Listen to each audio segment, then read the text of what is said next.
এই যে স্টিয়ারিংটা দেখতেছেন, এর ওজন 10টা জীবনের সমান। রোজ সকাল 6টায় বের হই, রাত 11টায় বাসায় যাই। এই হাইস গাড়ির পিছনে সিটে কত মানুষ বসে।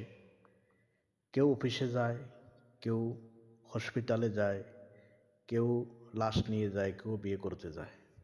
কিন্তু জানেন, আমি যখন স্টিয়ারিং ধরি তখন আমার কলিজা কাঁপে। যেমন গত পরশুদিনের ঘটনা। বৃষ্টি হইতেছিল, আমি সীতাকুণ্ড থেকে যাত্রী নিছি। পিছনে এক চাচা বসল, সাথে ছোট একটি বাচ্চা।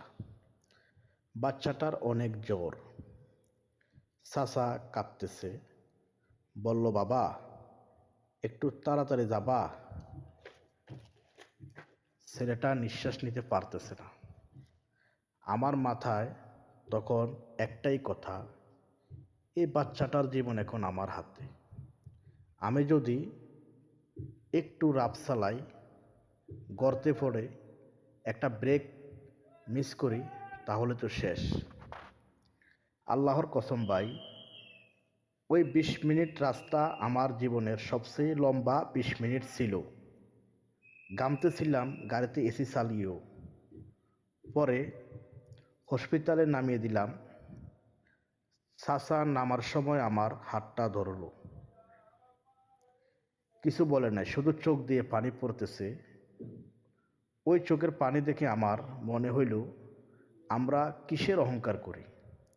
আমি ড্রাইভার, আমার হাতে দামি ঘড়ি নাই, ব্র্যান্ডের জামা নাই, ব্র্যান্ডের জুতো নেই, ব্র্যান্ডের কিছুই নেই। কিন্তু আল্লাহ আমাকে এমন এক দায়িত্ব দিছেন, মানুষের জীবন বাঁচানোর। রাস্তায় যখন দেখি কেউ উল্টা পথে গাড়ি চালায়, ওভারটেক করে, ফোনে কথা বলে, তখন আমার ওই বাচ্চাটার কথা মনে পড়ে। ভাই, আপনার একটা ভুল একটা পরিবার শেষ হয়ে যাইতে পারে। এই স্টিয়ারিং শুধু লোহা নয় ভাই, এটা আমানত।